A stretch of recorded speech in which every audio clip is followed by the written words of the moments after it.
Ele demora alguns segundos, né, aí no... Ele já tá ao vivo, sendo que no YouTube ele demora. É, Então daqui a pouco a gente aparece. Olha, aqui na minha tela já tá rodando. eu acho que é uns 30 segundos, é. Ele já tá ao vivo, sendo que no YouTube ele demora. Aí agora o som do YouTube tá no computador de alguém e tá chegando ao nosso No meu, já ouvido. tirei. Eu fechei o meu YouTube. Eu fechei o meu, eu também, eu botei no mudo. Eu agora vou deixar só no StreamYard e nos comentários aqui. Beleza. Bom dia, queridos alunos. Os 18 que tem aí. Se bem que contando os professores, né? Só tem uns 10.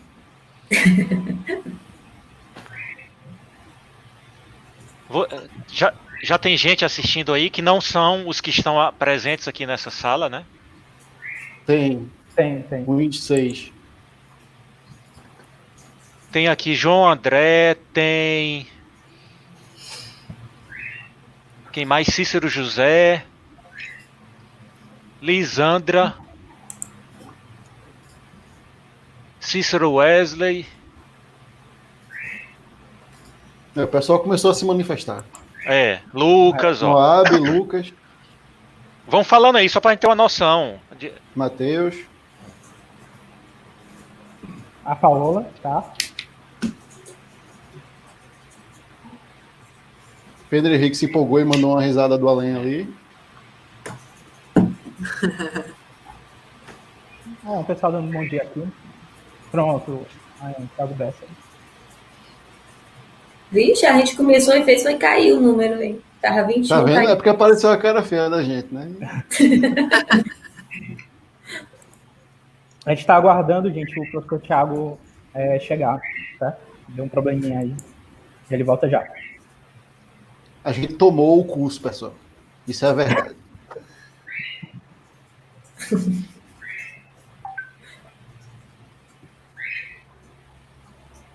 No caso, o Thiago Marcilona, que tem 2 Thiagos. Mas eu acho que eles conseguiram deduzir porque o outro tá na tela, né, Nelson? Tem sentido.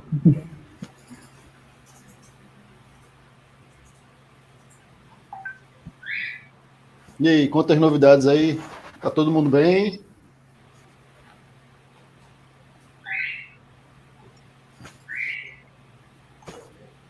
Disseram para não gravar isso aqui. O que é que vocês acham? Digam aí, ó. É para gravar ou para não gravar essa transmissão? Deixar disponível para depois. Não, eu digo de deixar disponível para depois. Eu acho que é para deixar disponível. Temos pessoas aqui no círculo interno, que eu não vou dizer quem é, que tá com medo de aparecer no YouTube. É como se fosse uma galera assistindo no YouTube. É gravado para a posteridade. É porque tem a questão dos alunos que não vão poder ver. Aí fica pois é, né? Para todo mundo, né? Mas o computador do Thiago, será que pifou de vez? Será que pifou de vez? Já será faz que eu vou 6 ter que minutos. assumir e falar sobre o que eu nem sei?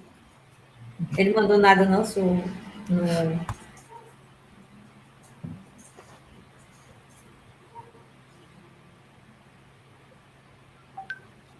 Ele disse segura aí no WhatsApp, então não seguramos, hein?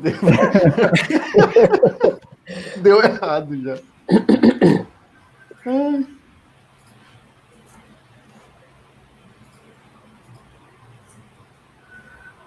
Concordo com a palavra forte. Se bem que eu tô falando isso, só vai aparecer daqui a 1 minuto pro cabo que acabou de responder no YouTube, né? Olha aí, ó. Eu acho melhor gravar. Se der certo, já vira youtuber. A gente começa um canal de gameplay. Eita, tinha legenda.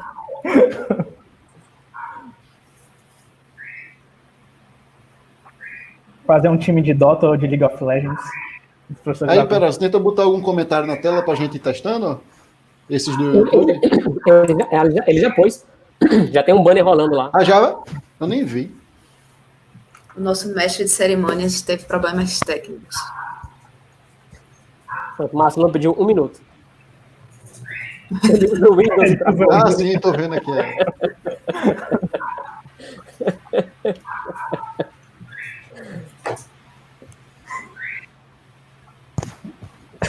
Coitado. Eu acho que nem é, pô.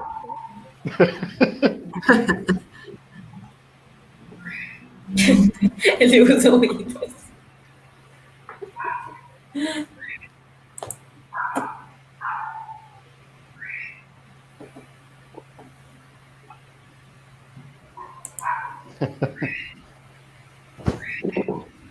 Casa Hogwarts.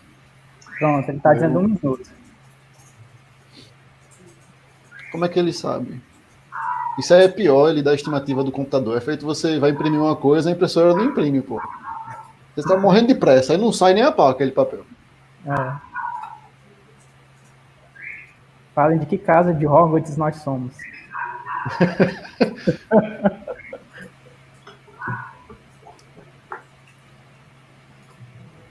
Eu não sei nada de Harry Potter. E eu já vi os filmes.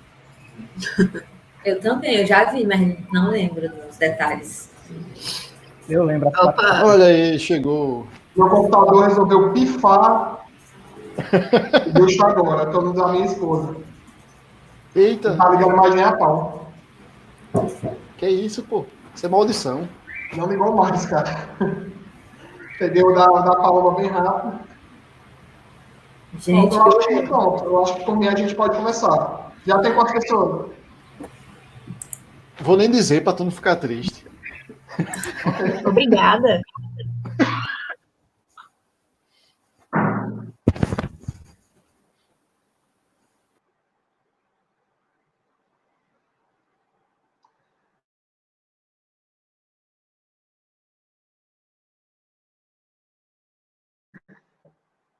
Bom, pessoal, bom dia.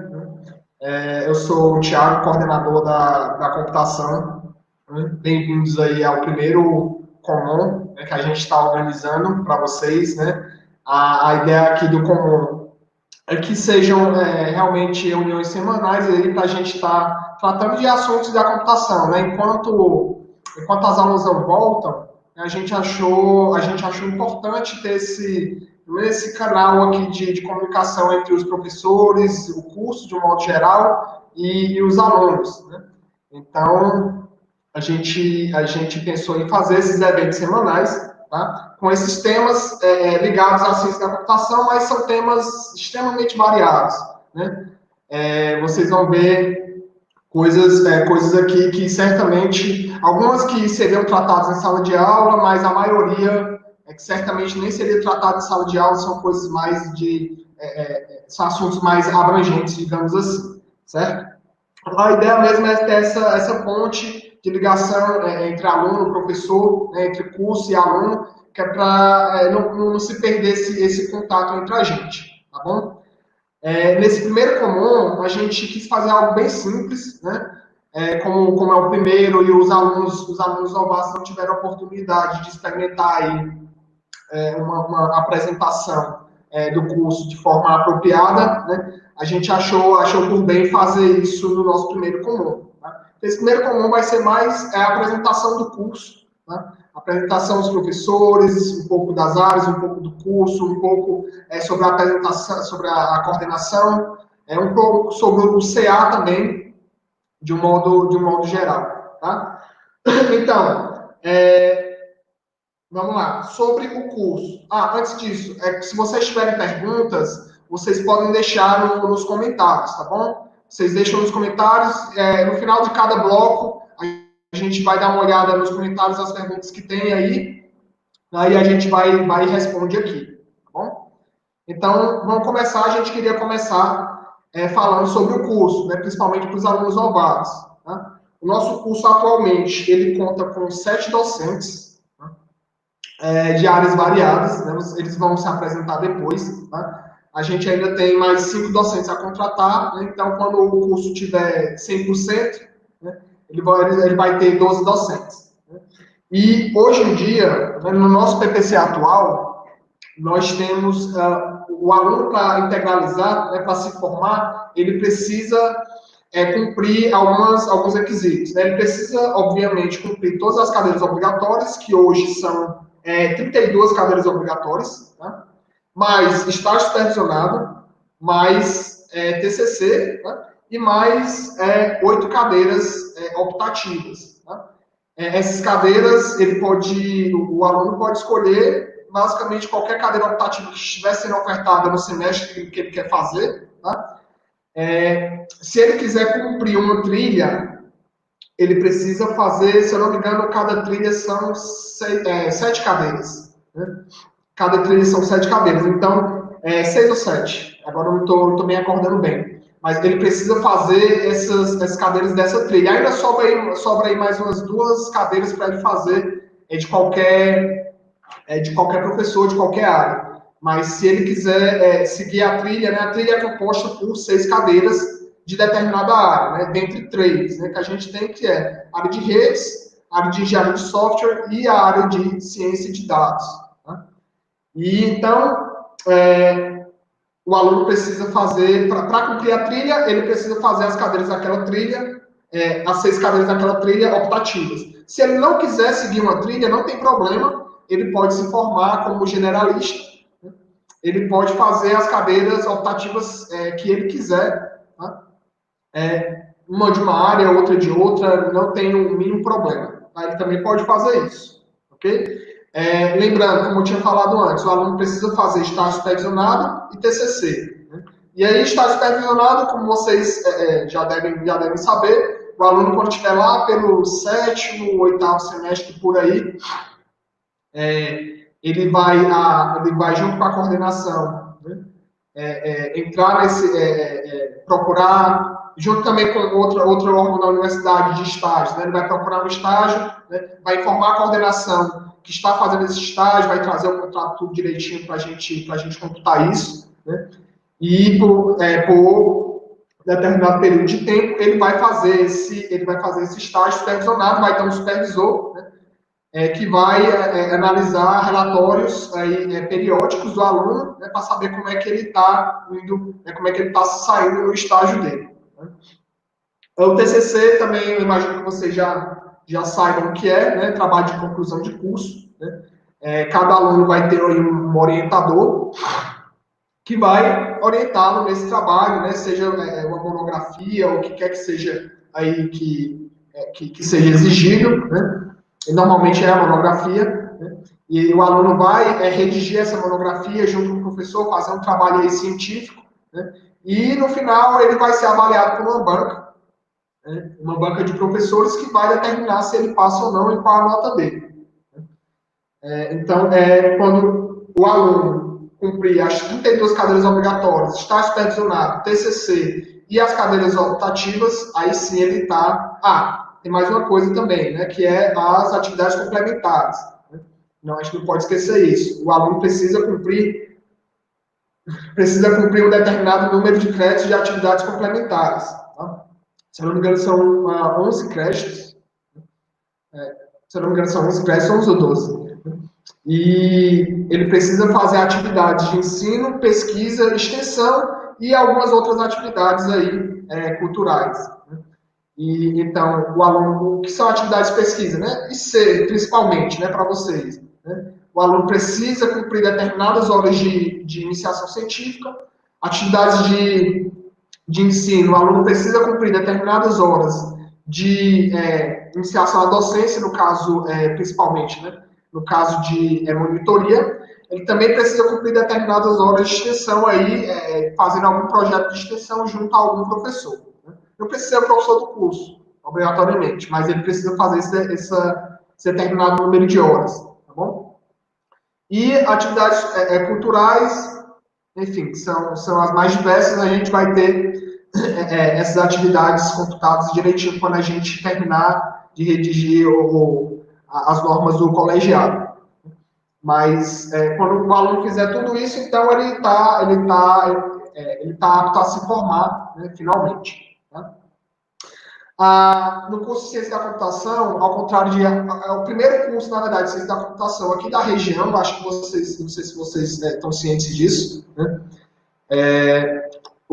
Existem alguns cursos de TI na região, mas nenhuma é de Ciência da Computação, né? Existem, acho que cursos de sistemas no IFCE, né? Existem algumas outras universidades e faculdades que disponibilizam cursos na área de TI, mas Ciência da Computação o nosso curso é o primeiro, né? E a grande diferença do nosso curso para esses outros cursos o nosso curso ele abre mais o leque, né? a gente vê mais coisas no nosso curso relacionadas à computação. Então, vocês vão ver programação, bastante programação, vocês vão ver muito sobre teoria da computação, algoritmos, a parte mais teórica da computação, vocês vão ver parte de engenharia de software, redes, ciência dos dados, a parte de computação gráfica, um pouco da parte de hardware, e por aí vai. Então, o leque aí de cadeiras que vocês vão ver, né, ele é muito mais abrangente, né, do que de um curso de TI específico de uma determinada área. Então, esse é o principal diferencial do curso de vocês em relação aos cursos que a gente tem na região. Né? Como eu falei, o nosso é o primeiro. Né? Então, é importante ressaltar também, aqui também para os veteranos, né? Uma coisa que a gente falou no ano passado, que a gente acabou se enganando na informação. Tá? E aí eu já falo para os novatos e já informo para os veteranos. Tá? Que é o fato de vocês formarem uma trilha, isso não vai aparecer no seu diploma. Tá? Uma trilha, ela se comporta não como uma habilitação, ela se comporta como uma outra área, né? Um outro tipo de formação que não pode aparecer no diploma por lei. Né?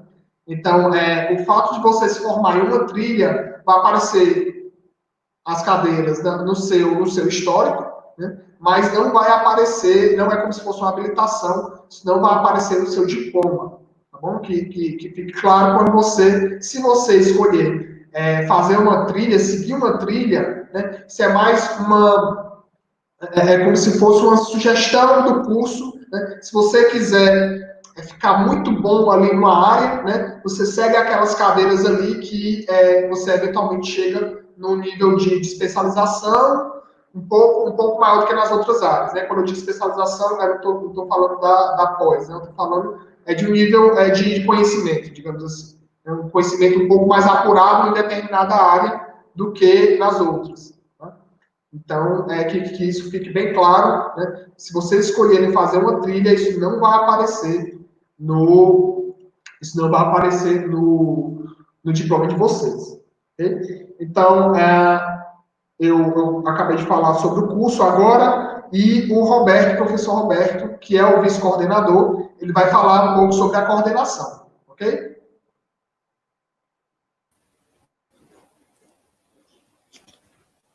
Bom dia, pessoal. Espero que estejam todos muito bem aí em casa. Como o Moab disse, né, bem é uma palavra muito forte, eu concordo. E todo mundo está sofrendo alguma coisa com essa quarentena, mas aí, como o Tiago Massimo falou, né, a gente veio aqui para tentar retornar essa interação com vocês, né? A gente tem aí no chat 28 pessoas assistindo. Espero que daqui para o final entrem mais, né? Porque todos os outros professores vão se pronunciar. A gente começou a falar pela coordenação porque é o foco de interação de vocês com os professores e com o curso em si, né? E a coordenação, vocês já entraram em contato fazendo a matrícula, né? Que é o primeiro contato que vocês têm. Inclusive, o SISU, né, foi transferido como responsabilidade para a coordenação, então essa interação ficou cada vez mais forte, né? Para quem entrou esse período agora, né, que está passando, vocês já fizeram a matrícula e toda a documentação entregue foi na coordenação, coisa que antes era um pouco diferente. Então, aos poucos, a coordenação vai se tornando um negócio mais próximo do aluno do que outras instâncias da universidade, né? E a gente tem alguns serviços que vocês podem procurar na coordenação, que eu listei aqui como 4 serviços, certo? Maiores, assim. Você faz a matrícula, né, como eu acabei de dizer. A matrícula, ela não só é o passo inicial para você entrar na instituição. Você tem que fazer matrícula todo semestre, certo? Geralmente, pelo menos eu acho mais recomendado o aluno fazer após o primeiro semestre, né, a partir do segundo e diante, você fazer a matrícula por si só no SIGA, né? Porque aí você consegue ter a liberdade que você quiser para fazer sua matrícula. Sendo que a coordenação ela tem poderes a mais que podem lhe ajudar com alguma coisa. Sei lá, a matrícula deu algum problema porque você estava cursando a disciplina em outro curso e não tem os pré-requisitos ainda transferidos, né? Então, talvez você tenha que ir lá na coordenação para conseguir efetivar essa matrícula. Então, sempre que você tiver algum problema com relação à matrícula, o local que você resolve é, de fato, na coordenação. Você pode resolver por e-mail, pelo menos tentar, né, a parte inicial, né? Ou ir diretamente lá, que agora não é possível, né? Mas a gente está localizado no bloco K, todo mundo já sabe, ali no subsolo, a primeira sala que assim que você desce já está de frente para você, né? Esse fato da matrícula, você pode também ir lá na coordenação para ser, digamos assim, desmatriculado, né? Sair de uma turma, alguma coisa do tipo. Eu acredito que você consiga fazer isso pelo SIGA em tempo de matrícula real, em tempo real, né?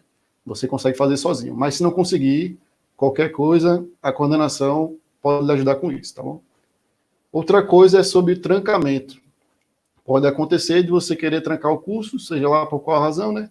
Existem dois tipos de trancamento, que é o parcial e o total. No parcial, salvo engano, acho que você faz ele para que ele dure um semestre. Então, seria o tipo de trancamento que você tem que efetuar todo semestre para que ele continue valendo, né? Deve ter um limite de quanto tempo você pode trancar. Se não houver um limite desse, você tem um limite de tempo para se formar. Então, não faz muito sentido você trancar e nunca mais, né, querer retornar ou passar muito tempo longe sem retornar. Isso vai prejudicar você em termos de conseguir se formar em tempo hábil pelo permitido pelo PPC, o tempo máximo que eles dizem lá. E o trancamento total a gente não faz todo o processo. A gente encaminha, né, o requerimento para a Prograde. Então, você vai até a coordenação para fazer essa solicitação e a gente encaminha, certo? Porque é uma instância maior, o trancamento total é um trancamento que vai ficar efetivado até que você entre novamente em contato com a gente para retornar aos estudos. Então, é o tipo de trancamento que você faz quando não tem previsão de retorno, né? Sei lá, tem algum problema com a família, ou então vai mudar de cidade, não sabe se volta, e não quer perder o curso inteiro, aí você faz um trancamento total. Outra coisa é aproveitamento. Eu acho que essa é a maior demanda que a gente tem, assim, em termos de alunos pedindo, porque o aproveitamento ele é feito até internamente, né? A gente não, por enquanto, a gente não tem equivalência de disciplina. O plano é que isso exista, porque vai facilitar para vocês e para a gente, né? O que seria a equivalência? Seria, por exemplo, você pagar cálculo 1 em matemática computacional e conseguir já automaticamente que no seu histórico diga que você pagou o cálculo 1 da computação, sem ter que fazer mais nada, certo? Esse é o mundo ideal, infelizmente não está ainda habilitado no nosso curso, porque isso não foi feito ainda e o sistema por si só também tem um entrave com relação a isso. Sendo que, por enquanto, você tem que pedir, fazer a solicitação, né, com um documentozinho na coordenação. Esses aproveitamentos você pode fazer tanto de disciplinas internas, como você pode fazer com disciplinas que você pagou em outro local, em outra instituição, certo? Aproveitamento interno é muito fácil de conseguir, porque os cursos, especialmente do CCT, eles são formulados de uma maneira que os primeiros períodos você consiga transferir as disciplinas entre os cursos, por elas terem a mesma ementa, a mesma carga horária e até o mesmo nome, né? De modo geral é assim porque a gente quer facilitar essa tramitação do aluno entre os cursos. Porque, vamos supor que a gente tem uma turma de cálculo em computação, mas ela já está praticamente lotada com os alunos que acabaram de entrar no primeiro período. Então você não vai conseguir pagar a disciplina de cálculo se você reprovou na turma de computação. Você vai ter que pagar em qualquer outro curso. E existe muito curso na UFCA que está todo semestre ofertando cálculo 1. Então você vai lá e paga a disciplina. Quando você concluir, você vai lá na coordenação para pedir esse aproveitamento, certo? Pode acontecer de você pedir o aproveitamento, como eu falei anteriormente, né, de uma disciplina que é pré-requisito de outra, e isso lhe travar na matrícula, aí você pode fazer essas duas coisas já na coordenação. Você pede o aproveitamento e você diz que quer fazer a matrícula baseado no aproveitamento. Aí isso já fica numa filinha, né? A gente da coordenação já vai fazendo um passo atrás do outro, de modo que você consiga cursar o cálculo 2 em tempo hábil, né? Assim você está matriculado na disciplina antes da disciplina de fato começar até as aulas. E por fim aí, a última parte do conglomerado da coordenação, você pode ir na coordenação para solicitar a segunda chamada de prova e para solicitar abono de falta. No caso aí, tudo isso, né, precisa ter a documentação comprovando, né? E é muito importante você ter algum respaldo do professor. Como assim? O professor ele vai fazer as avaliações e ele vai marcar dia para a segunda chamada, né? Então é muito importante que você tenha noção desse calendário para você não fazer um negócio nada a ver. Existe um período de você pedir essa segunda chamada, se eu não me engano são 48 horas, ou 72 após a primeira chamada. Se esse prazo for esgotado, você não pode mais pedir, então é importante você também ter isso em mente. E se vocês tiverem alguma dúvida a mais, a gente vai abrir espaço agora para essas dúvidas com relação ao curso, né, ao PPC, esse tipo de coisa, e com relação aos serviços da coordenação, certo? Eu acho que vai ficar eu e o Thiago Marcilon online aí para responder essas dúvidas, se vocês tiverem algumas. Eu não estou nem olhando os comentários, senão eu vou me distrair aqui. Vou olhar agora.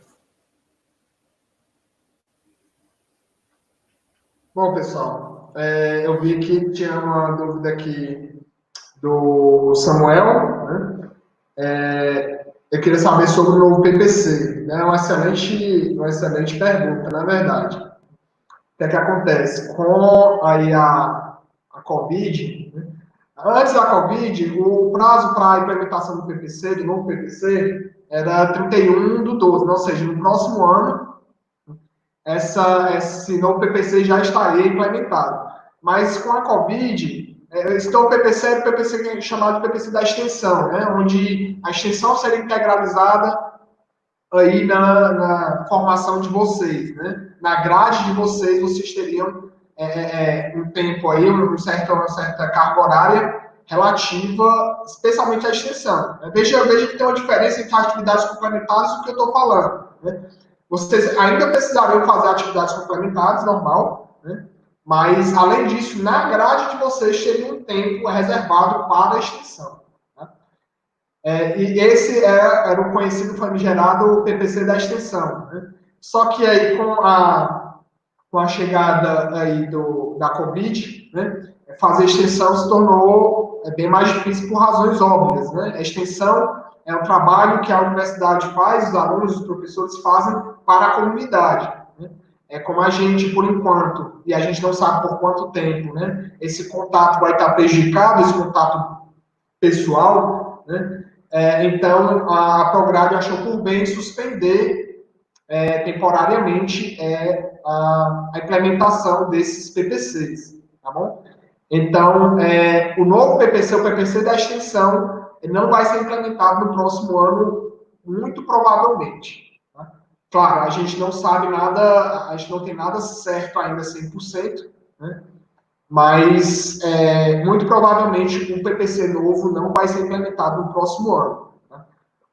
O que não quer dizer que não vai haver algumas mudanças, né? Mais em relação a como é que a gente vai se adaptar a esse período aí de Covid. Então, bom, talvez haja algumas mudanças no PPC atual, algumas mudanças, alguns pequenos ajustes, né, no PPC atual, né, mas o PPC da extensão, Samuel, não, provavelmente, né, o que eu posso dizer é que não vai ser implementado no próximo ano, tá? Infelizmente. É isso. Mais alguma dúvida, gente? Quiser deixar aí no chat?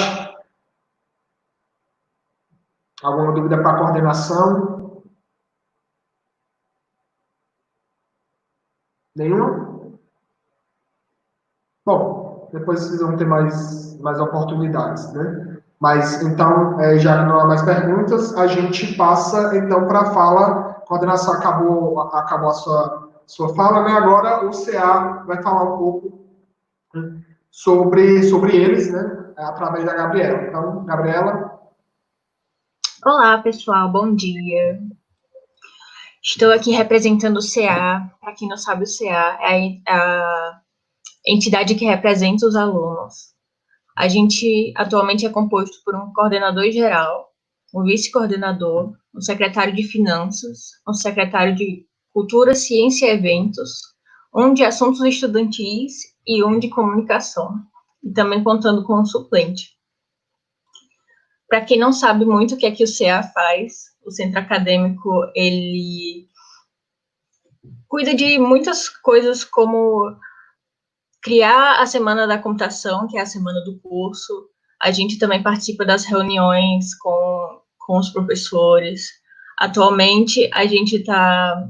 Todos os CAs dos cursos se juntaram e a gente está tentando ver o que é melhor para os alunos, tentando representar vocês da melhor forma possível, buscando reuniões com os reitores, com a Prograde, com a PRAE. E a gente montou um questionário também, tudo para tentar entender o que é que vocês estão precisando e o que é que a gente pode fazer em relação a isso. Também eu gostaria de dizer que minha experiência com o CA está sendo muito boa, tem sido uma experiência ótima em desenvolver minhas habilidades também, como essas soft skills que o pessoal fala. Eu acho que é uma coisa que a gente deveria aproveitar muito bem na faculdade. Quem tem interesse nessas coisas, quiser tirar alguma dúvida comigo, pode perguntar, pode procurar saber como está sendo a minha experiência, que eu vou ficar muito feliz em tirar a dúvida de vocês. Quem quiser também tirar alguma dúvida aqui na live, está com vergonha por algum motivo, não quer mandar aí no chat, pode mandar mensagem para mim, que eu passo a dúvida de vocês. E acho que por enquanto é isso. Se alguém quiser tirar alguma dúvida agora.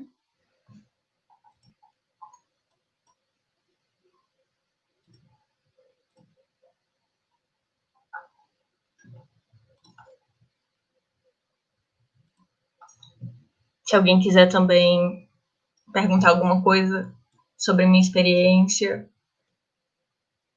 o que é que eu estou fazendo como presidente.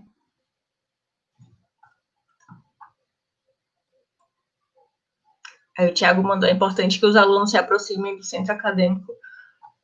Eu estou sempre disponível para vocês, quem quiser mandar mensagem para mim a qualquer momento, eu estou para tirar dúvida, para vocês ficarem mais próximos da gente mesmo, afinal a gente está representando vocês, né, então não tem para onde correr.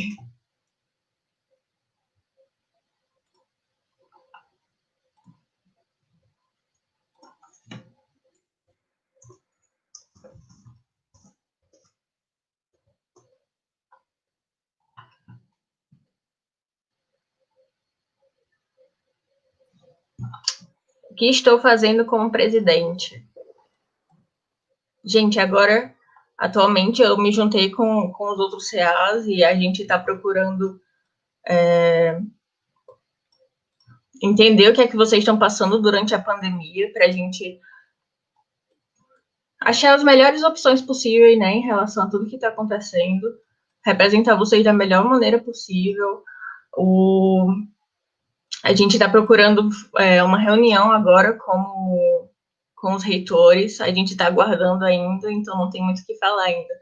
Mas todos os CA se juntaram, então a gente está procurando representar vocês, né? Gabriela, eu sou novato, fui nas primeiras 2 únicas semanas de curso e gostaria o que vai acontecer pós-pandemia.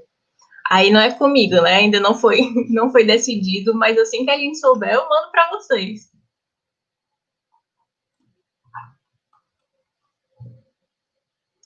Gente, vocês têm que cobrar também, viu? Vocês têm que me cobrar também pelo WhatsApp. Te interromper, né? Eu acho que essa pergunta aí do Felipe, eu acho que é mais para a coordenação do que para o CA. Então, gente, rapidamente, né? Responder o que é que vai acontecer pós-pandemia. Bom, é uma pergunta um pouco ambígua, né? O que é que quer dizer pós-pandemia? Se pós-pandemia quiser dizer, sei lá, né, que já tem uma cura, já tem uma vacina e está tudo seguro, provavelmente a universidade vai voltar presencial, né? Não tem por que não. Agora, se pós-pandemia quiser dizer a curva tá caindo, ou o que é que vai acontecer quando a universidade pretender voltar, aí já é algo mais... algo já mais incerto, digamos assim, porque quem decide é o Conselho Universitário Consune, que é formado por representações estudantis, de professores, etc., o reitor, né? E ainda não se bateu o martelo em relação a isso, né? Inclusive, tem reuniões marcadas, eu não sei se é essa semana ou é na próxima, e eu acredito que eles vão discutir isso também, tá? Inevitavelmente, né? Mas, bom, isso é o que a gente pode responder no momento, infelizmente, né? Os professores estão querendo, estão animados para voltar, mas a gente sabe que não pode voltar de qualquer jeito, né? Então, a gente está esperando aí uma decisão superior do consumo. Enquanto isso, a gente pode externar nossas opiniões de quando é que deve voltar, quando é que não deve, etc. Inclusive, o próprio CA, como órgão independente, pode fazer isso. Né? Mas a decisão, o martelo que bate é o consumo, né? O pessoal, o reitor, né? É o pessoal lá de cima. O que a gente pode fazer agora, nesse momento, a gente está fazendo, que é tentar fazer essas reuniões e tentar fazer mais atividades com vocês, ok? Então, pode continuar aí.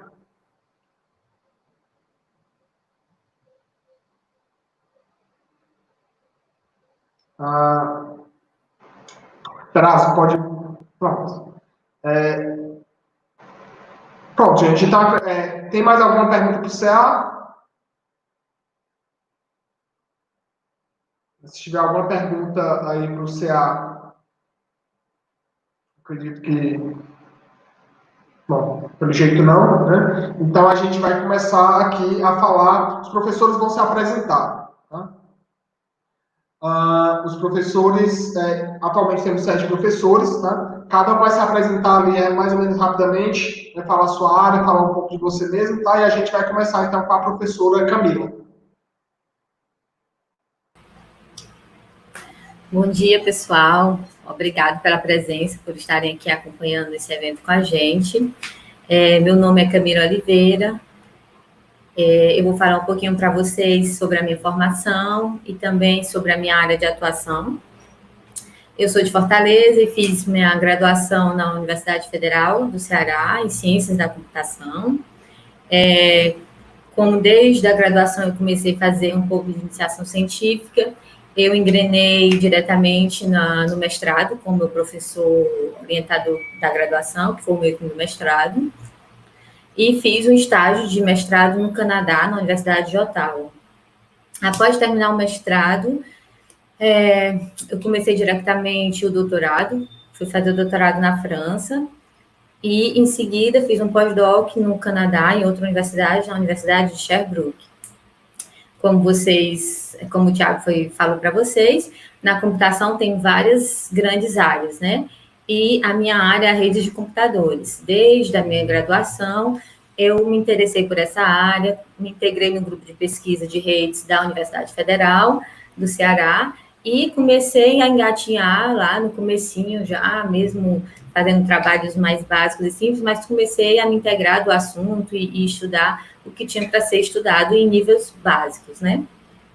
Mas vocês vão ver também, como cada um dos professores vão falar, que cada área da computação, ela é também composta de várias sub-áreas que podem ser as múltiplos sujeitos diferentes. Então, em redes de computadores, existem vários tipos de redes. Eu não vou entrar muito lá nesse assunto especificamente, porque possivelmente vai ter um outro common, onde a gente vai falar das áreas em gerais, de tudo que é estudado e das oportunidades que a gente encontra nessas áreas. Mas uma dessas áreas que existe são as redes sensores sem fio. E foi nesse campo de atuação aí que eu fui me especializando ao longo da minha vida acadêmica. Eu fiz um mestrado em redes sensores, trabalhando um problema específico, porque mesmo dentro da rede de sensores tem vários problemas que a gente pode tratar. E eu tratei o problema de roteamento em redes de sensores durante o mestrado, assim como também trabalhei com parte de computação autonômica durante o meu estágio de mestrado no Canadá. Durante o doutorado, também continuei trabalhando com redes de sensores, mas mudei completamente o problema tratado. Fui tratar mais problemas de ciclos de trabalho desses sensores, o escalonamento desses ciclos e também a parte de armazenagem de dados nesses sensores, quando a gente está falando de aplicações de IoT. IoT, para quem não conhece, você já deve ter ouvido falar, que é a internet das coisas. Então, a internet das coisas, casas inteligentes, redes de carros, tudo isso ele é feito baseado nessa rede de sensores e atuadores. Então, existem vários problemas que surgem a partir do momento que você leva essas redes para um cenário de aplicação diferente. Então, durante o doutorado, eu trabalhei nesse cenário, na estocagem de dados no cenário de internet das coisas. Depois disso, eu trabalhei no meu pós-doutorado também com redes de sensores, mas num outro nível. Antes, eu trabalhava realmente na camada de rede dessas redes. No pós-doutorado, eu subi um pouquinho de abstração e fiquei trabalhando no que a gente chama meio que uma camada de middleware, onde eu estava trabalhando entre a rede sensor de sem fio e a camada de aplicação, que era essa plataforma de casa inteligente, para oferecer assistência para usuários que tinham problemas cognitivos, tipo uma pessoa que tem Alzheimer e que perde consciência rapidamente. Como ajudar essas pessoas a ficarem em casa. Para poder fazer isso, usa-se um conjunto de sensores e dispositivos que vão ser instalados na casa dessa pessoa e problemas surgem daí, porque como vocês vão ver numa apresentação que eu vou fazer também aqui com vocês, num desses dias aí, é que as redes sensores, elas são facilmente corrompidas, existem problemas diversos que podem ocorrer porque são dispositivos muito, muito frágeis. Então, no pós-doutorado, eu trabalhei com a parte de diagnóstico e detecção de falha nessas redes para garantir que essas aplicações, que são super sensíveis em termos de confiabilidade, possam ser executadas com precisão. Eu não poderia falar mais especificamente, mas eu tenho que deixar o espaço para os meus colegas que vão seguir. Se vocês tiverem alguma pergunta, qualquer coisa, vai ter uma pausa depois da apresentação dos professores, onde vocês vão poder perguntar. Além disso, não esqueça, vou fazer uma apresentação sobre essas áreas, a área que eu estou altamente trabalhando de redes, que é uma continuação um pouco do meu trabalho do pós-doutorado, para aqueles que tiverem interesse, quem sabe despertar em vocês a curiosidade de vir trabalhar um pouco a iniciação científica de vocês comigo, tratando esses assuntos. Não necessariamente redes de sem fio, mas redes em geral. Obrigado pela atenção de vocês. Eu passo a bola agora para o Nelson.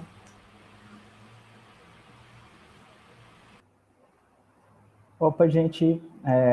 Bom dia. Antes de começar, eu queria dizer que é legal ver os alunos estarem participando nessa época de pandemia, né? É legal ver alunos antenados aí, ver o que está acontecendo no curso de computação, com a universidade, com a FCA. Tem perguntas interessantes, né, aqui.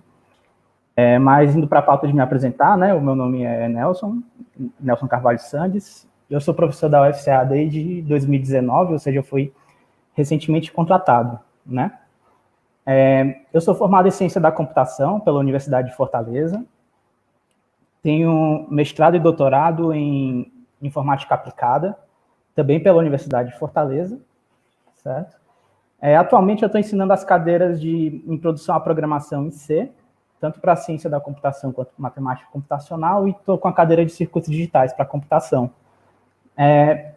Isso atualmente. Futuramente eu acredito que eu vou pegar cadeiras como Lógica Aplicada à Computação, Inteligência Artificial. Pretendo no futuro dar uma cadeira optativa de Teoria dos Jogos, que tem mais a ver com minha área de atuação, né? A minha área de atuação, ela está muito envolvida com a parte de aprendizado de máquina que está na inteligência artificial, né? Em particular, a partir de agrupamento de dados, né? Que é visto como aprendizado de máquina não supervisionado. Que é basicamente o quê? Pegar dados e agrupar eles, de tal forma que os dados semelhantes eles vão estar no mesmo grupo e dados que não são semelhantes vão estar agrupados em grupos diferentes, né? Só agrupar, basicamente, né? Isso é algo bem interessante e legal porque dá para aplicar em diversas áreas. Sei lá, tem biólogo que usa para agrupar espécies, para fazer o estudo das espécies, tem astrônomo que usa, sei lá, para agrupar planetas, galáxias, para fazer lá os estudos deles, né?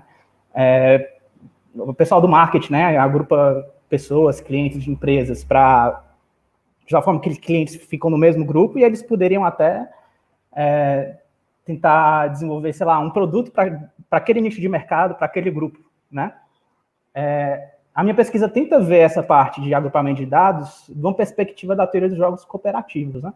O que a teoria dos jogos cooperativos estuda? Basicamente, ela estuda formação de coalizões, só que é bem próximo, né, de agrupamento de dados, grupos, né? Mas essas coalizões, a teoria dos jogos vai partir mais para a área econômica, para a área política, por exemplo, quais são os grupos que vão ser formados no Senado ou na Câmara de políticos, né? Quais são as alianças que vão surgir entre países, né? A teoria dos jogos tem mais uma pegada dessa. E tem toda uma teoria matemática por trás da teoria dos jogos para explicar essas coisas, né? E por que não usar esse framework matemático para o agrupamento de dados, né? E basicamente, por enquanto, né, atualmente minha pesquisa está mais voltada a isso. Eu estou trabalhando mais com esse tipo de... nessa área, com esse tipo de tema, né? Deixa eu ver o que mais... Sim, eu também estou trabalhando atualmente, né, num projeto de cultura, certo? Eu gosto muito de jogar xadrez, né? Tem alguns artigos, não, assim, ainda é tema de estudo, né? Mas tem alguns artigos que associam xadrez com desempenho de aprendizagem, de notas. Eu acho um jogo interessante. Eu estou com um projeto de cultura de ensinar xadrez em escolas do ensino médio, né? Por enquanto, eu estou trabalhando com aluno de forma remota, produzindo material didático, mas eu não sei como é que vai ser essa aplicação, por causa da questão da pandemia, né? Então, por enquanto, a gente trabalha remotamente, não sei no futuro. Se eu renovar esse projeto no futuro e alguém se interessar por xadrez, né? Também vocês podem ficar espertos. Bom, ok. Então, basicamente é isso, né? Que é só 4 minutos para se apresentar, em que você trabalha. Eu queria agradecer de novo os alunos que estão aqui. Teorema de Nash, é o equilíbrio de Nash, sim. Eu gostaria de agradecer os alunos que estão acompanhando a gente, certo? E eu vou passar para o meu próximo colega, que está em ordem alfabética, e eu não lembro quem é, tá? Valeu, gente. Se cuidem, fiquem em casa para a gente se recuperar o mais breve possível e ter um retorno às aulas.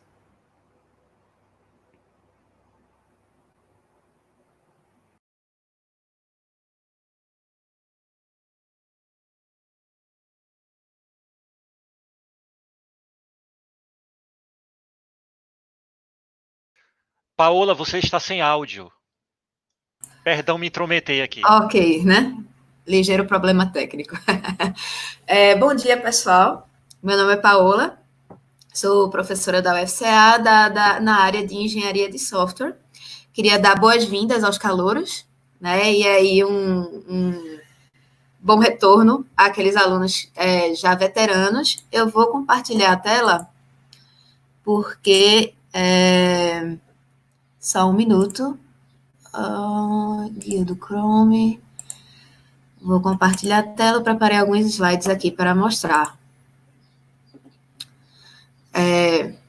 Imagino que vocês estejam vendo aí, né? Então,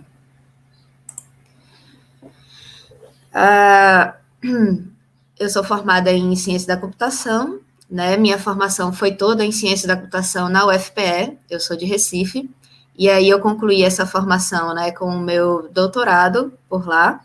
Eu sou especialista em Engenharia de Software, para quem está chegando agora em computação, né? Engenharia de Software, ela é uma área meio para a computação, né? O que é que quer dizer isso?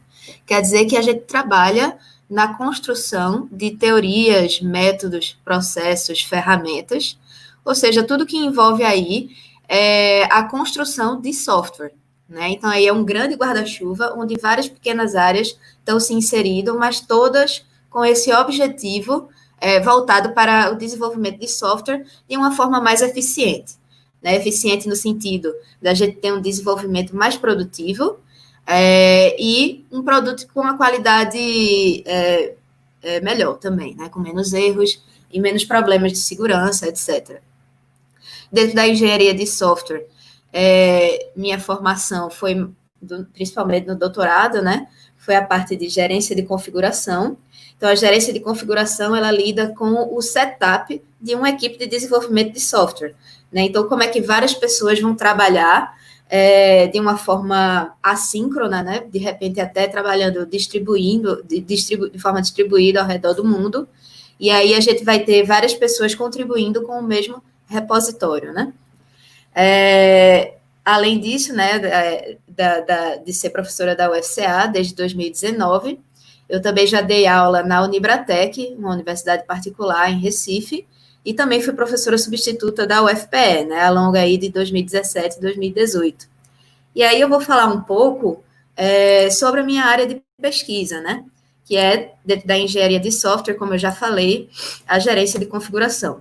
Então, esse seria o título da minha área de pesquisa, né? Prevenção, detecção e resolução de conflitos de integração. Eu trouxe aqui, né, um pequeno exemplo de como seria um conflito de integração. Imagine aí que a gente tem uma empresa de desenvolvimento de software e aí os desenvolvedores, eles vão sendo atribuídos, as tarefas de desenvolvimento, né, vão sendo atribuídas a esses desenvolvedores. Então, um belo dia, Maria e Alice, né, duas desenvolvedoras, elas têm essas duas funcionalidades para serem desenvolvidas dentro de um mesmo sistema. Então, Maria, ela fica responsável pela feature, a funcionalidade de autenticação do sistema, e a Alice, ela tem que criar a funcionalidade de grupo de pesquisa. Então, você tem lá um sistema que ele precisa ter agora uma funcionalidade de autenticação e também um agrupamento de grupo de pesquisa. Né? Como é que você vai fazer para cadastrar vários grupos de pesquisa e todas as suas características associadas. Então, imaginem aqui, né, que eu tenho um repositório compartilhado. Aqui tem uma classezinha básica, esse código é em Java, né? Não, o intuito aqui não é a gente entender código, mas simplesmente entender que dentro de cada tarefa atribuída, a Maria, aqui do lado esquerdo, ela precisou adicionar algumas linhas de código, né? Em particular, aqui ela adicionou um novo atributo, um username e um novo método. Enquanto, como era o nome da outra desenvolvedora? Alice, né? Alice, ela precisou colocar também um outro método. O que acontece? Depois que cada uma terminou a sua tarefa, a gente vai precisar juntar o trabalho das duas. Né? Então, uma tarefa muito comum, que até o pessoal do terceiro do período já deve estar acostumado, né? Para fazer projeto, cada um faz sua parte, depois a gente junta, né? Então, o problema acontece na área no momento do vamos juntar.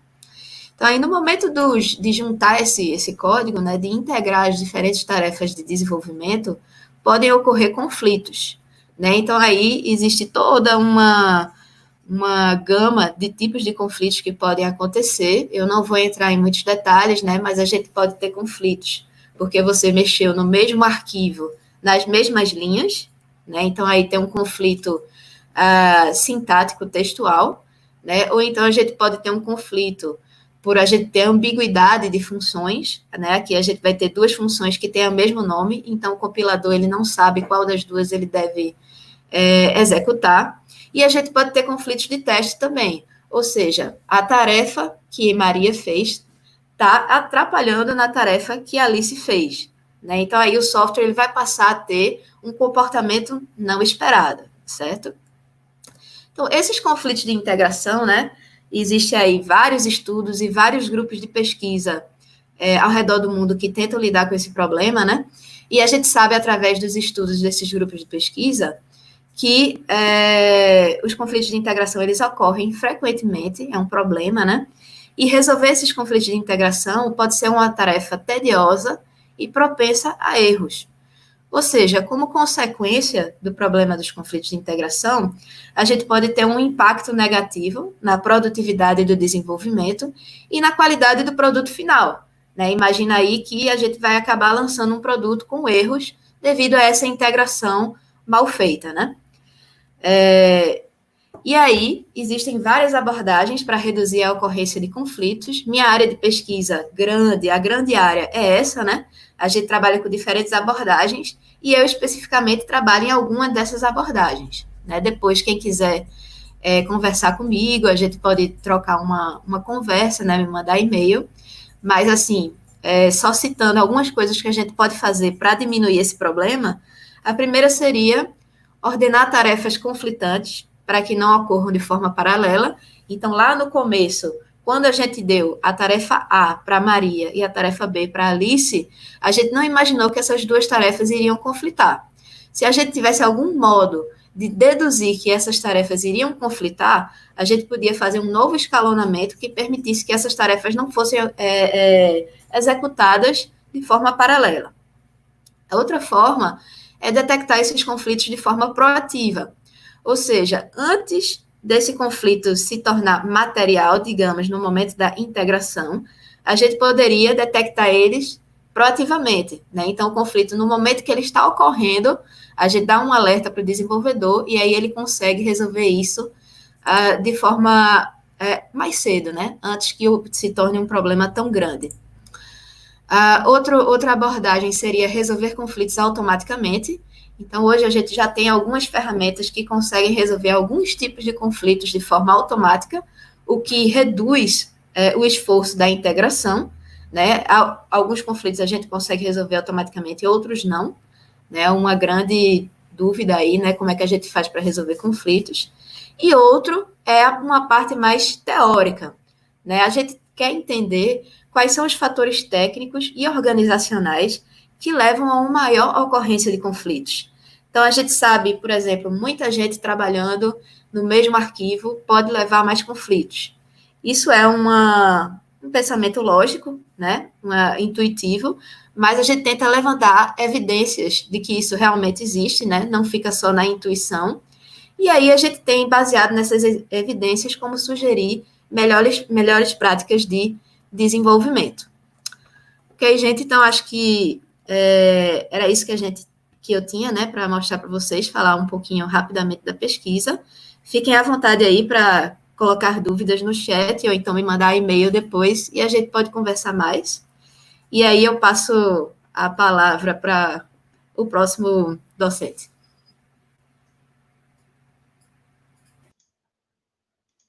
Bom dia, pessoal. Eu só me justificando aqui um pouquinho, eu estou como operador de áudio e vídeo também, né?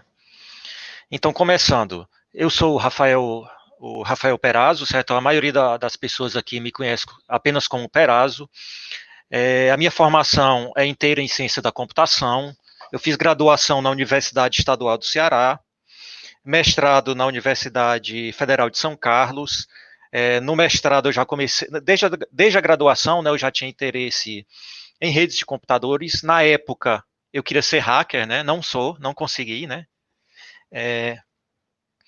Então já gostava desde essa graduação. Quando fui para o mestrado, fui atrás de redes e acabei entrando numa área parecida do que a professora Camila comentou com vocês, sobre a área dela. Ela falou de redes sensores, né? Ela estudou redes sensores desde o mestrado até o pós-doutorado, e eu entrei numa outra tecnologia chamada de identificação por radiofrequência, ou RFID. No mestrado, particularmente,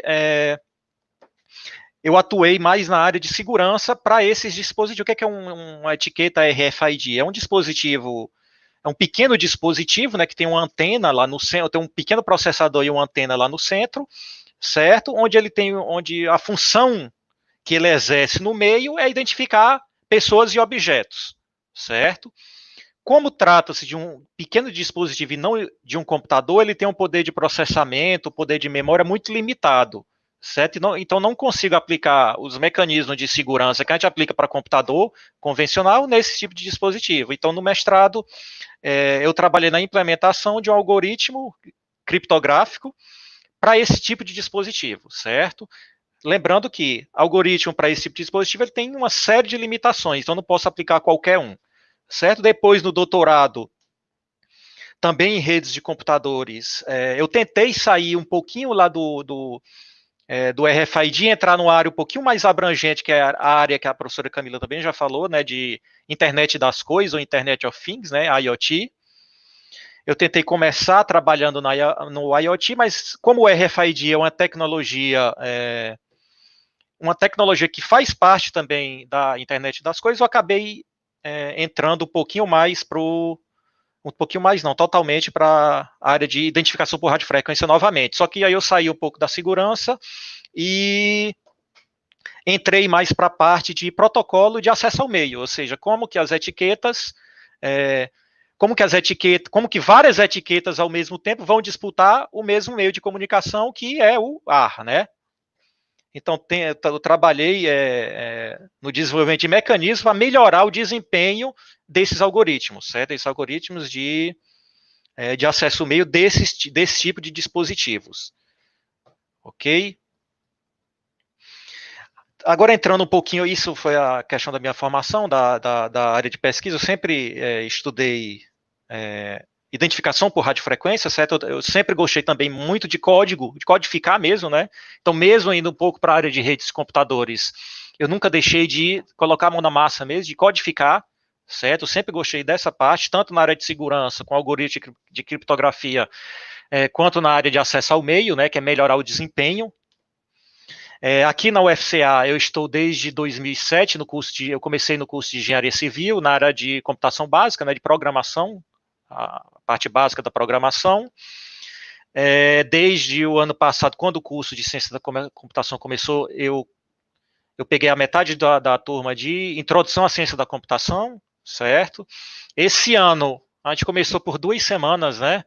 Também com as turmas de introdução à ciência da computação.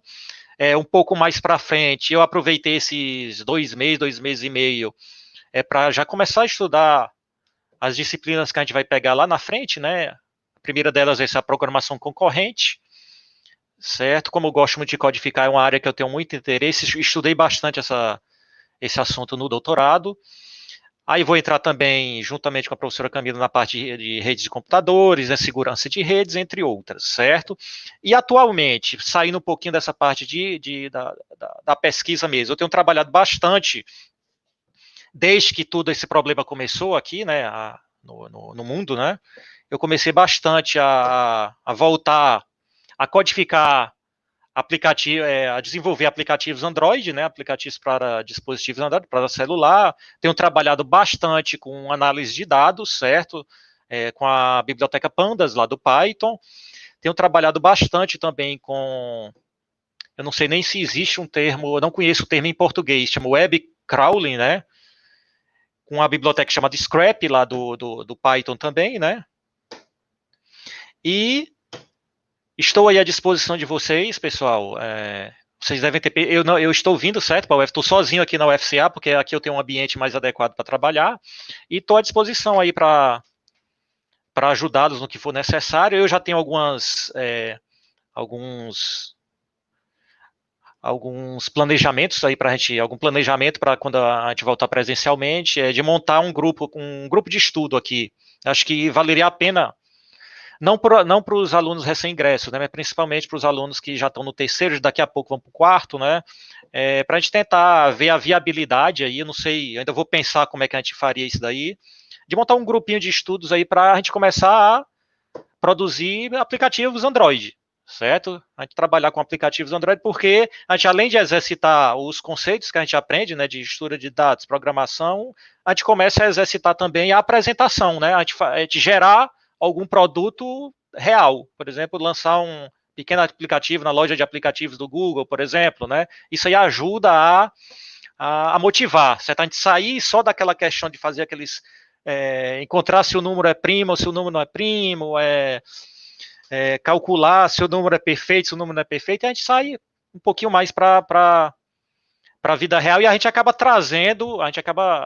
absorvendo conceitos de todas essas outras áreas. Por exemplo, que a professora Paula acabou de comentar aí, essa questão dos conflitos de códigos, desenvolvimento em equipe. E, pessoal, se qualquer pergunta, qualquer dúvida, eu estou aí à disposição de vocês, certo? E quem tiver interesse, já pode se articulando aí para a gente ver se a gente consegue criar um grupinho aí de estudos para dar esse pontapé inicial em programação para Android. Ok? O próximo, como eu sou operador, né, é o professor Tiago Bessa, certo? Não? Roberto, perdão, porque o Roberto já tinha falado antes.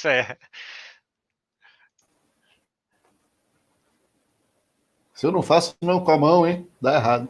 Mas, voltando aí, falando rapidinho sobre mim, né? Se eu pudesse, eu pegava o slide de Paulo e só modificava ali o comecinho, né? Porque eu também tive formação na UFPE, mas foi apenas mestrado e doutorado. Minha graduação foi na Unicap, também em Recife, né? Então eu sou de Recife, feito ela. E me mudei para cá em 2018, né? Final de 2017, para começar na UFCA em 2018. Então, tudo na UFCA desde 2018. E eu dou as disciplinas de introdução à programação e algoritmo e estrutura de dados por hora, né? Minha área não é programação em si, né? Se bem que programação é meio que a área de todo mundo, né? Minha área é de aprendizagem de máquina e eu trabalho especificamente com aprendizado supervisionado. Ao contrário de Nelson, né? Nelson trabalha com não supervisionado, o meu é supervisionado. A diferença é basicamente que os meus dados têm a informação de classe. Então, eu tenho mais informação do que Nelson, assim, em termos de abordagem do problema, né? E com isso, permite que eu consiga classificar coisas. E é basicamente isso que eu faço, classificação. Trabalho com classificação. Mais especificamente, eu trabalhei muito com classificação de texto. O que é que isso significa? Significa que eu posso pegar várias categorias de texto, sei lá, notícias de diversas áreas e conseguir, quando chegar uma nova notícia, saber automaticamente de qual classe ela é e assim poder classificar, sabe?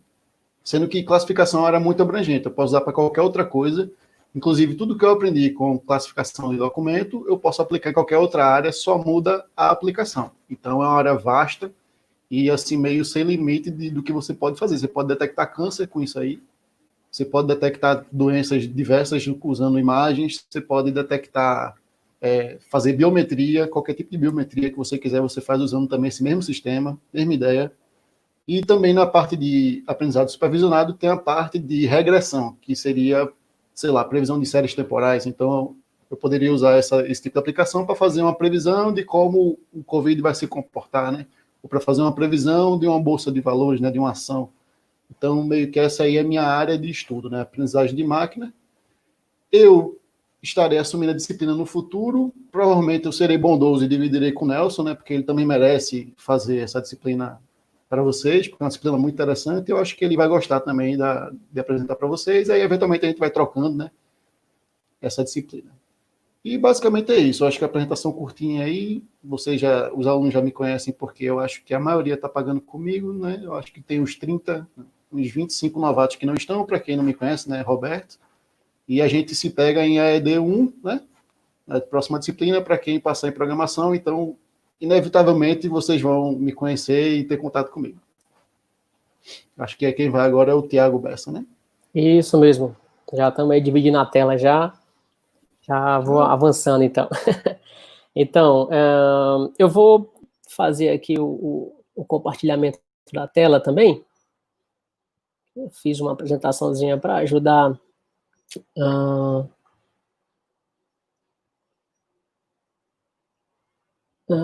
Vai meu entire screen. Pronto, eu acho que vocês já devem estar vendo a tela que eu também estou vendo aqui, né? Que é a da minha apresentação. Isso. Então, vamos lá, né? Poucos alunos da ciência da computação me conhecem, porque eu estou ministrando as disciplinas mais voltadas para a engenharia, tá? Engenharia civil e engenharia de materiais, né? Os cursos de engenharia, não a disciplina. Então, esse aí sou eu, né? Eu sou o Thiago, mas o Thiago Bessa, né? Esse é o meu e-mail, né? Thiago com TH, o Bessa, que tem muitos Thiagos na UFCA. A minha formação, eu vou começar a falar aqui um pouco rapidinho, a partir do momento que começou a dar certo, né, minha vida, que foi ali em 2004, mais ou menos, eu me juntei com alguns amigos e em Fortaleza, que eu sou de Fortaleza, a gente começou uma empresa para web, um estúdio de desenvolvimento web, desenvolvíamos na época mais sites, não tinha essa parte de aplicativos ainda tão evidente. Então, de 2004... eu me formei na área de sistemas em 2009, né? Eu fiz algumas outras faculdades nesse meio tempo, mas a faculdade que eu finalizei foi a de análise em 2009. Em 2010, em 2011, foi quando eu fiz aí uma grande mudança na minha vida, que eu vim morar aqui no Juazeiro, vim para o Cariri, finalizei uma pós de docência para ensino superior, e vim ministrar e coordenar o curso de computação, de análise de sistemas aqui então, na época, Faculdade Leão Sampaio, e nesse período também já havia fechado o estúdio de Fortaleza e abri um estúdio aqui com os colegas chamado Clever IT, que a gente desenvolvia basicamente o mesmo trabalho de projetos web, e também trabalhei aqui no Cariri trazendo e articulando um branch do PMI, que é um Instituto Internacional de Gerenciamento de Projetos, que é uma outra área em que eu atuo, em que em 2013 eu finalizei um MBA, que é uma especialização também, uma pós-graduação mais voltada para a área da gestão, e que entrei também na UFC, nessa época de 2013, como professor substituto.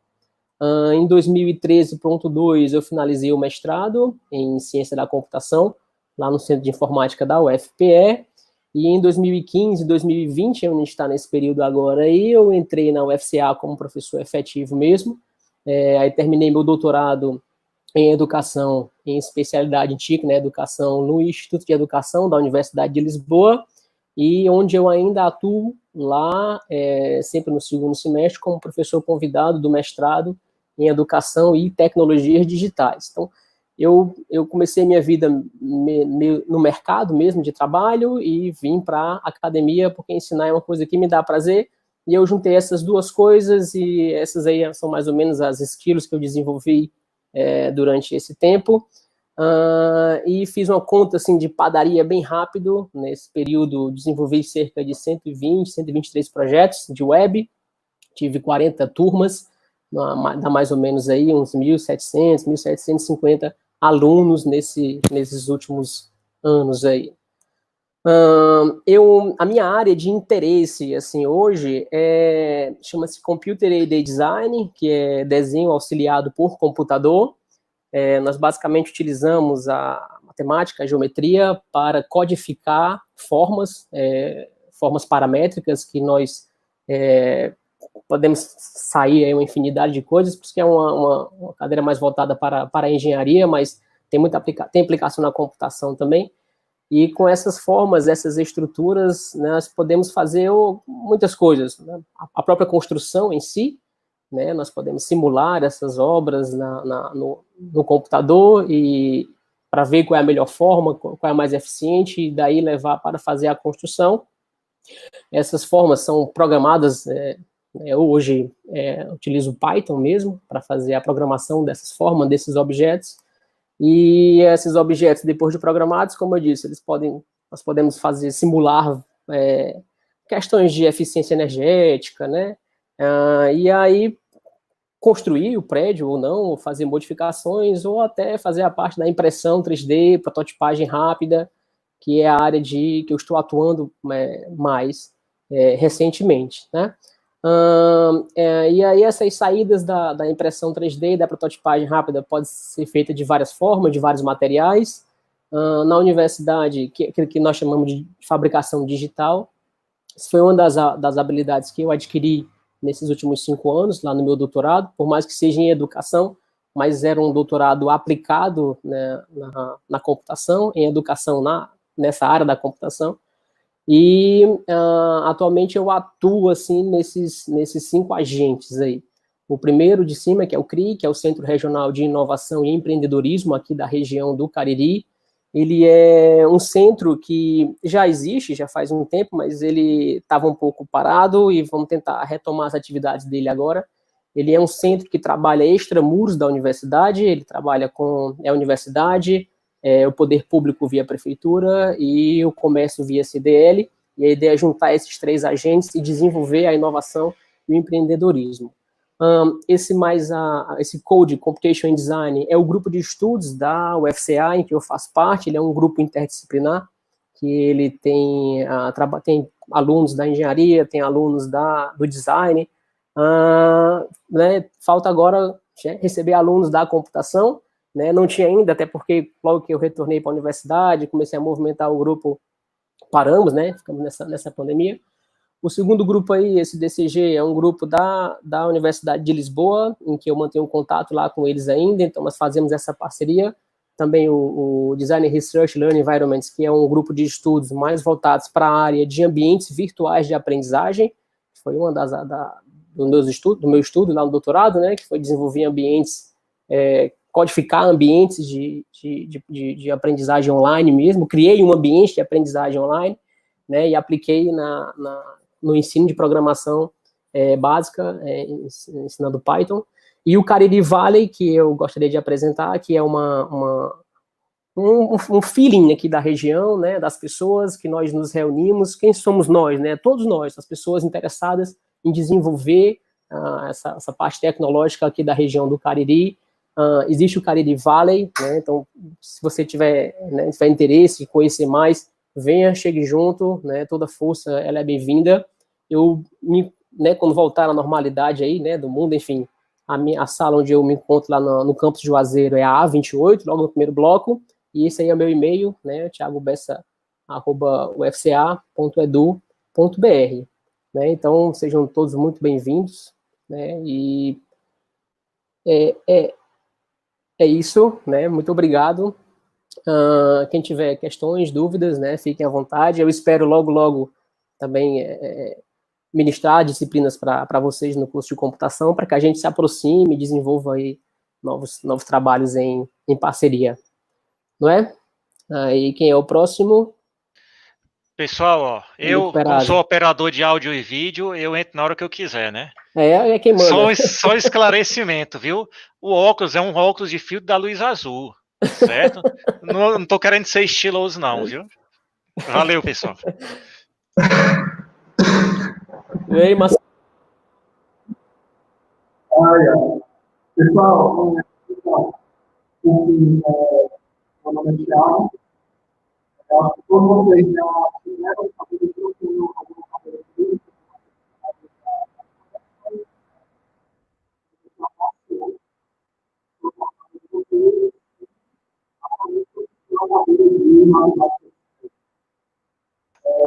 Tiago, eu vou te interromper um instantinho. O teu áudio tá muito ruim, viu?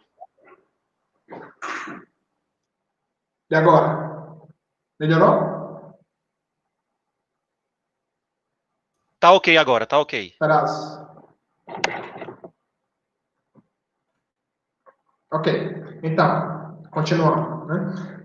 Minha área é uma área mais teórica do que a do resto do pessoal, né? É uma área que é uma área dentro de teoria da computação. Então, antes disso, eu sou formado pela Universidade Federal do Ceará, graduação, mestrado e doutorado. E dentro da área de teoria da computação existem assim, duas grandes áreas, né, que é a teoria da computabilidade e a teoria da complexidade. Né? Acredito que vocês já tenham visto algum filme sobre isso, talvez o filme que acho que lançou recentemente de Alan Turing, né? O pai da computação.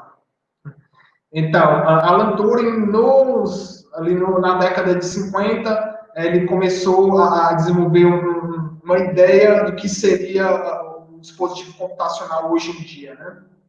Uma ideia teórica ainda, não uma ideia de como é que funcionaria, né? E ali nasceu a teoria da computabilidade, e a ideia dele, na verdade, era resolver um outro problema de matemática e acabou saindo a ideia do computador, da ideia de computação como a gente conhece hoje. Né?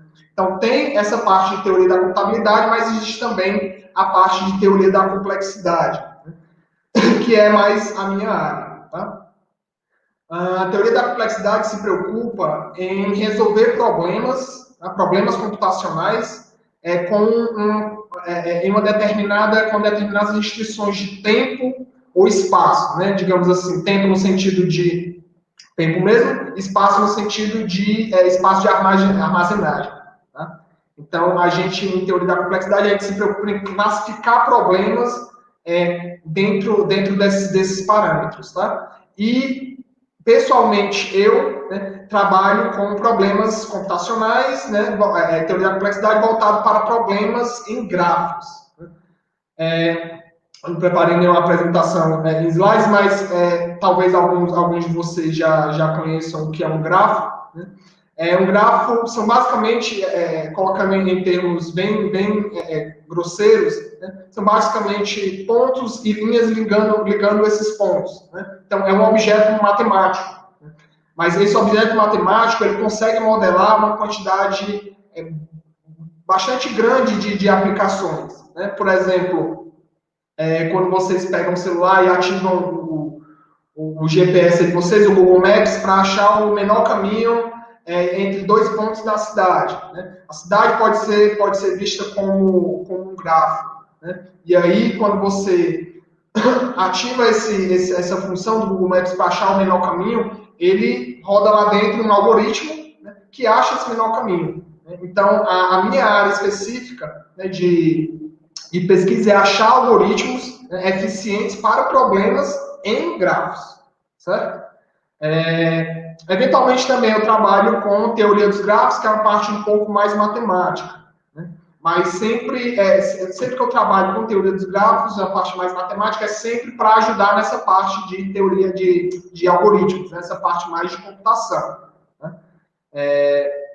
Então, o meu trabalho é sempre muito teórico, né? Raramente eu implemento alguma coisa, né? A gente fica sempre mais no campo das ideias, né? Em desenvolver algoritmos de forma abstrata, né? A gente não chega normalmente aos finalmente de implementar aquele algoritmo, né? E como é que eu sei que ele é um algoritmo bom? Porque a gente tem ferramentas de análise mais teórica de algoritmos, né? para saber quando é que o algoritmo é bom ou não, né? Quando é bom no sentido de rápido, digamos assim. É claro, essas nossas análises não conseguem medir o tempo em segundos ou em milésimos de segundo, mas a gente tem determinadas métricas que são bem, normalmente são bem acuradas, né? Até para comparar dois algoritmos sem precisar implementar os dois para que haja comparação. Né? Então, a minha área é mais essa, né? Uma área mais teórica, uma área mais mais assim voltada para mais acadêmica, digamos assim, né? E é isso, gente. Eu acho que as áreas, acho que cada professor que se apresentou aqui para vocês, acho que muitos vocês conheciam, outros não. Né? Cada área é super interessante, cada uma das áreas deles. Né? A Camila e o Perazzo com redes, o Nelson e o Roberto com ciência dos dados, né? A Paola lá na engenharia de software dela, e o Thiago Bessa, que eu diria que é uma área bem interdisciplinar, né? Mas se vocês tiverem interesse em uma dessas áreas, né, tiverem interesse em estudar mais, vocês podem contactar os professores de vocês. Tá? O site, a computação, né, o nosso curso tem um site, lá tem os professores de vocês, se eu não me engano, tem também os e-mails dos professores de vocês. Se não tem, vocês sempre podem perguntar diretamente à coordenação, ou ao próprio professor, se vocês tiverem alguma outra forma de contato, para que vocês entrem em contato com o professor especificamente e comecem a trocar uma ideia. De repente sai aí uma ideia de um projeto de iniciação científica, um projeto de extensão, ou alguma outra coisa do tipo. Né? Então, se vocês tiverem interesse em uma dessas áreas que a gente acabou de explicar, né, as áreas que cada professor trabalha, entrem em contato com os professores de vocês. Tá? Para que vocês comecem já a trabalhar aí desde cedo aí nas áreas, né? Talvez aí no IC já seja o caminho natural, tá bom? A gente, antes de eu passar, de a gente finalizar, eu queria dar só uma olhada aqui nas perguntas, tá? Eu vi a pergunta do Cícero José, né? A chance de ter EAD? Sim, a chance de ter EAD, tá? A gente não tem certeza de muita coisa, infelizmente eu queria poder dar informações mais concretas para vocês, né? Mas infelizmente a gente não tem certeza de quase nada hoje em dia. O que a gente pode dizer é que EAD é uma possibilidade. Tá? Eu sei, a Ariane falou logo depois, né, que o desejo de todos é que volte presencial, né, todos os alunos, né, principalmente porque o EAD não é uma forma tão inclusiva de ensino, principalmente para os alunos de baixa renda. Eu, pessoalmente, concordo contigo.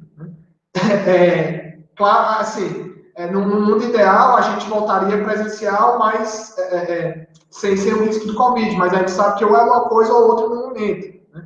Não dá para voltar no momento presencial sem o risco de a gente adquirir essa doença. Né? Então, é um assunto delicado, né? É um assunto que precisa de algum grau aí de discussão, claro. Né? Mas EAD, sem dúvida, seria uma opção. Quando eu falei EAD e ensino remoto. Né? Existe uma diferença entre os dois, depois vocês dão uma pesquisada. Mas ensino remoto e EAD, sem dúvida, está na mesa aí para ser analisada aí pelo pessoal do consumo. Né? Como um paliativo, digamos assim, né? Não sei que o ensino presencial é o ideal, mas como um paliativo enquanto a gente não tem essa segurança de voltar presencialmente. E sobre os alunos de baixa renda, eu não sei como é que a UFCA vai fazer com eles. Tá? De novo, quando eu digo que está na mesa, está em discussão. Eu não sei se vai, de fato, voltar remoto primeiro. Né? A gente não tem essa certeza. Tudo indica para isso, mas a gente não tem essa certeza. E se voltar remoto, a gente não sabe ainda como é que esses alunos vão ser contemplados, né? Como é que a gente vai fazer com eles, tá bom? Mas é isso, deixa eu ver mais perguntas aqui. O Moab falou, né? A volta seria uma quantidade de semestre ou a chance dele ser reiniciado? Assim, a gente também ainda não tem, a gente não sabe nem quando é que volta, né? Mas provavelmente vai voltar continuando o semestre de onde parou. Né? Apesar de ter sido só, se não me engano, umas 2 ou 3 semanas, mas se fosse reiniciada, a gente perderia ainda mais tempo. Né? Então, eu acredito que haverá uma continuidade. Tá bom? Deixa eu ver mais aqui perguntas. Como vai fazer para não atrasar? Esse barco já zarpou, né? Não tem como não atrasar mais. Né? Não atrasar o semestre. Né? Esse semestre que a gente está. A gente, mesmo que vire o semestre, a gente ainda está no semestre 2020.1. Né? Então, esse semestre certamente não vai acabar em julho. Né? Não tem como, é impossível. O que se vai fazer é uma sequência aí de compressões de férias, provavelmente é isso que vai acontecer, até que os semestres se normalizem, né, cada semestre letivo se normalize no semestre do calendário. Né? Mas, como não atrasar esse semestre, já não tem como ele acabar em julho. Ok? Roberto? Sei não, me botaram. Não foi culpa minha. Então, não, mas fica aí, né? Qualquer coisa que pode complementar a minha fala. Então, a gente ainda não sabe como é que vai ficar o calendário. Né? Também isso vem do consumo, então a gente está aguardando, né? Tudo ser resolvido aí nas próximas semanas, né? Acredito eu. Né? Ou até o mês de julho, eu acredito que já esteja tudo decidido, né? Pelo menos eu espero que sim. Tá? Deixa eu ver aqui mais perguntas. Quando começou a pandemia e o curso meio que parou, a pergunta do Felipe Coelho. Nós teremos alguma penalização em relação a algum exercício? Olha, Felipe, isso é muito de professor para professor, tá? Mas, assim, eu acredito que não, né? Eu acho difícil algum professor penalizar vocês por exercícios passados pré-pandemia, né? Mas isso depende de cada professor, tá bom? De novo, né? Pelo menos para mim eu já posso dizer a minha turma que não vai ter. Eu não passei nenhuma atividade valendo nota nem nada do tipo, mas já de agora eu posso dizer que pelo menos para minha turma não vai ter nada do tipo. Continuando aqui, vendo as perguntas.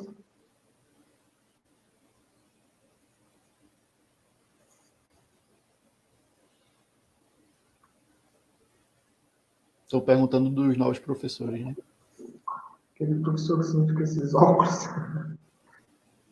Esses óculos do Perazzo deram o que falar, né? Foi, rendeu aí. Rendeu bastante. Ariane, Thiago, sobre a cadeira de algoritmos de dados 2, o professor que vai ministrar ela ainda é a Camila ou o novo professor chegou? O novo professor ainda não chegou, tá? Por enquanto, né, no momento ainda é a Camila. A Projeto, disse que eles iam chamar o professor assim que a gente tivesse algum encaminhamento em relação à volta das aulas, né? Eles não veem sentido em contratar o professor enquanto as aulas estiverem paralisadas. Tá? Então, por enquanto, o professor não chegou. Provavelmente, quando a gente tiver o encaminhamento de quando, do consumo, de quando voltar às aulas, aí sim a Projeto vai se movimentar nesse sentido. Mas a Camila, já fica claro para vocês, a Camila ela só vai ficar enquanto o novo professor não chegar. Né? O novo professor, a área dele é exatamente a minha área, né? É a área de algoritmos, né? Então, que é exatamente a área da cadeira. Né? Então, a Camila vai dar essa cadeira só até o novo professor chegar de fato. Quando ele chegar, ele assume a cadeira. E quanto aos professores que ainda iam chegar, tem algum veredito quanto a eles, acabei de responder, né? A Projeto está aguardando o encaminhamento do conselho sobre quando as aulas voltam, para poder tomar uma decisão em relação a quando chamar os professores. Ainda, Matheus, tem a possibilidade de ensino sempre presencial no futuro? Com parte das matérias EAD e parte presencial? Existe a possibilidade, não existe a certeza. Tá? Isso aí a gente, o conselho ainda está discutindo. Né? A gente também tem discussões no colegiado, mas só para vocalizar a nossa opinião. Né? Quem decide, quem bate o martelo, né? Depois de ouvir as opiniões dos órgãos da universidade, é o consumo, né? Com certeza. Acho que é só isso. Tem mais alguma pergunta? Acho que não, né? Bom, gente, então a gente finaliza aqui. A Paola vai entrar só para anunciar já o próximo Common, Tá? E é isso. Paulo. Olá, pessoal. Dessa vez eu lembrei de abrir o meu microfone. Na próxima semana, quinta-feira, se liguem no horário, certo? Vai ser à tarde, vai ser às 16 horas, porque vamos ter um convidado, né, uma pessoa de fora, que é o Galileu Santos. Galileu, ele é ex-maratonista de programação e atualmente ele faz doutorado na Universidade Federal de Pernambuco, e o tema vai ser maratonas de programação, né? Então, a gente vai conversar sobre o que são essas maratonas, né? Como se preparar e, principalmente, quais são as oportunidades. Será que maratona de programação é só um hobby? Será que ela vai me trazer benefícios no futuro, né? Como é que as oportunidades de emprego vão melhorar se eu fizer maratonas de programação, né? Então, vai ter essa primeira parte da live, que vai ser a conversa com o Galileu sobre as maratonas de programação. E depois da live, vai ter como se fosse um simulado de uma maratona de programação. Então, uma pequena maratona de programação, para vocês participarem, né, ver como é que é. E aí, o Galileu, ele vai moderar, vai ver esse ambiente, vocês vão resolver alguns problemas de programação, e no final a gente vai saber quem acertou mais. Ok, pessoal? Então, semana que vem vai ser bem legal aí esse papo, e até a próxima semana.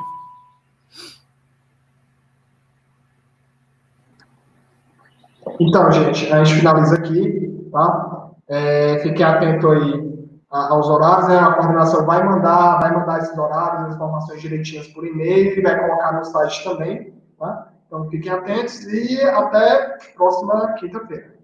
Até mais, gente.